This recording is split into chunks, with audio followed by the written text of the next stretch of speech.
What is going on, guys? David Productions 345 here. You guys see my car's in the garage. Today we're going to be replacing my LED bulbs on my VLAND headlights. So one of my lights went out on my driver's side. The passenger side works fine. So today we're going to be replacing those. And I'm going to be showing you guys how to adjust them if you guys are wondering how to adjust the beam pattern up and down and the best way to have the lights inside of the housings. So hopefully this video is helpful, guys. I hate long intros, so let's get right into the video. But you guys, look what came in. LED bulbs. Here's the old ones, here's the new ones. We're gonna do a little comparison between them. So let me pop this open actually. Alright.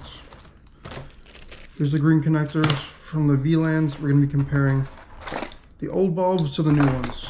This is really cool how they have their own bags for packaging. This is really sick actually. Packaging is the same. Alright, so this is cool. It comes with the same connectors, it looks like, as the old ones did. These harnesses.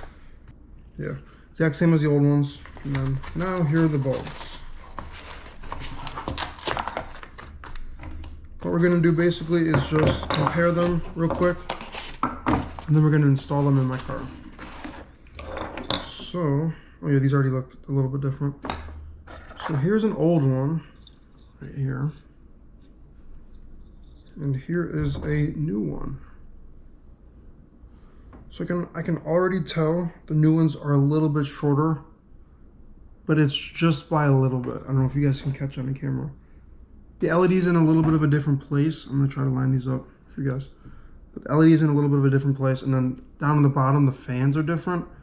Anyways, they both have braided cables and everything, so we're gonna just hope that these ones work and don't go out in a year. These are my old ones. These were working fine for me, no problems. And then some random night, like a couple days ago, like almost a week ago, these went out. Like one of the chips didn't work. I plugged in I think it was a drill battery, like a Milwaukee M12 battery, positive, negative. One of the chips didn't work. Like one of them was lighting up, but the other one wasn't. So it was kind of weird. We're gonna install these in my car. This is gonna be a how to install VLAND headlight bulbs in your Dodge Charger from 2011 to 14. But these harnesses are not useful. Don't use these. I'll link the ones to use down below in the description. It's like an H7 harness to 9005 because I'm pretty sure these connectors are either a 9005 or an H7. So they're either one. They look very similar. If you're installing the VLAND headlights, you got to take off your bumper. For me, hopefully I can just reach my hand back there and install these. It's gonna be a little bit more difficult, but let's hope we can do it so I don't have to drop my whole bumper. It's kind of cold outside. Alrighty, everybody, so I'm gonna be doing a voiceover for the rest of this video, basically. The audio is kind of weird, and also I wanted to test out my new mic that I got. So right now I'm just pulling the car into the garage right here, you guys can see. And right here, I'm starting to show you guys the tools you need. So you need an 8mm socket. I have it on my small impact. Then you need the bulbs, obviously. The last bulbs are the one I'm using. The connectors that go over the back to secure the headlight in. So here's just me taking the airbox off. There's a couple of 8mm bolts. And also you can take them off with a Phillips head screwdriver if you want to. There's 3, and then there's 1 to take off the whole airbox. And then you gotta loosen the clamp. Same 8mm socket will do it. Pull out the hose right there. You guys can see I'm wiggling it out. It's rubber. And then take off the lid right here. And you guys see the filter, pull the filter out. And since I have the Hellcat airbox, you gotta kind of finagle it out, wiggle it out a little bit. And then it should just come out right here. So the next step right here, guys, you guys can see I'm pulling out my ratchet wrenches. The reason I'm doing that is just because it makes adjusting the bulb a lot easier. So the point to adjust the bulb up and down is right where I just showed you guys with the wrench. You loosen it and tighten it to make it go up and down. So here's a picture of the back of the housing right here. This is the VLAND headlight housing. Everything is plug and play. Here are the retainer clips. Basically what you do is just when you open the cap, just twist them one direction and it should come out. It's pretty easy to take out. Alright, so this part of the video, I'm going to be pulling out the connectors. Since I already pulled out the bulbs, you twist the cap and the cap should come out pretty easily, as you guys can see. And then I'm just kind of reaching in and reaching for the connector just to pull it out. Your bulbs will be attached to there. So there's that. Also, guys, it's a little bit different if you have different bulbs and headlights. This is just for the VLANDs, just because some headlights are different, housings and everything, and also this is totally different if you have OEM headlights. So I just wanted to mention that.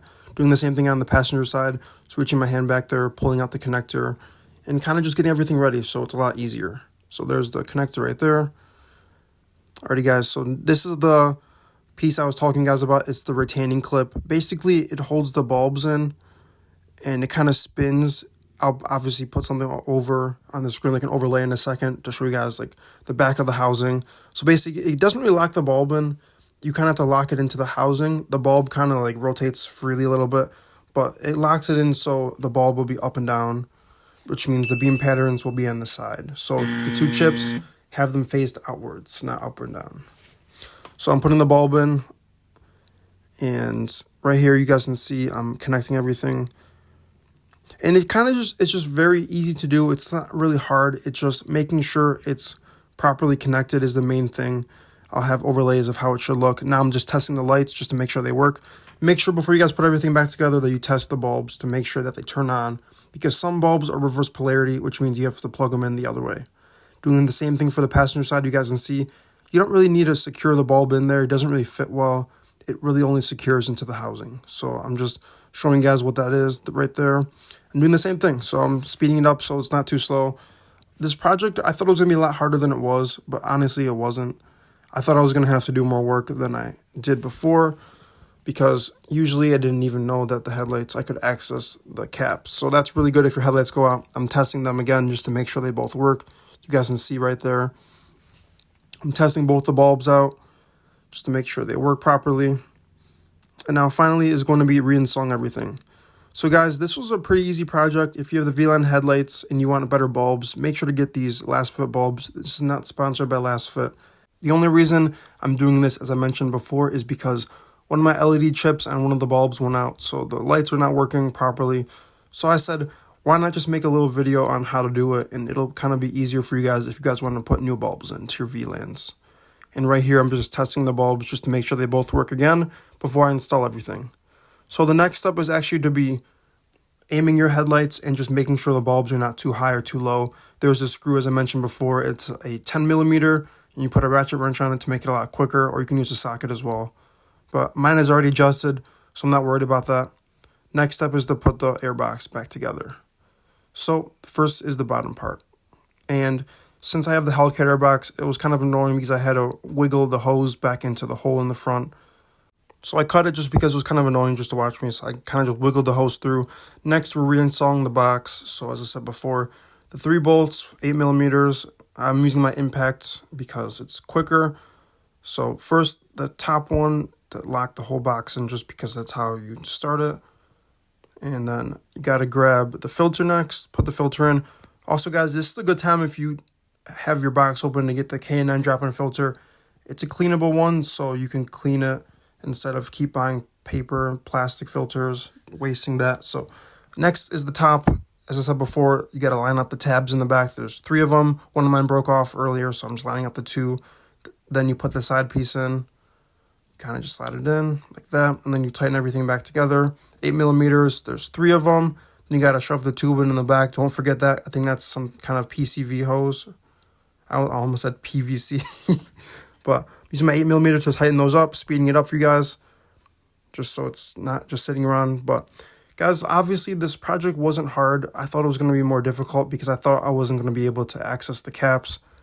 So guys, that's pretty much a wrap. That's how you install LED bulbs. Anyways guys, that's the end of this video. Hopefully you guys enjoyed the video. Hopefully this helps. We're on the road to 2,000 subscribers. So make sure you like the video. Make sure you subscribe. Make sure you turn your notifications on. Share this video with your friends. And without further ado guys, see you guys in the next one. Peace out guys.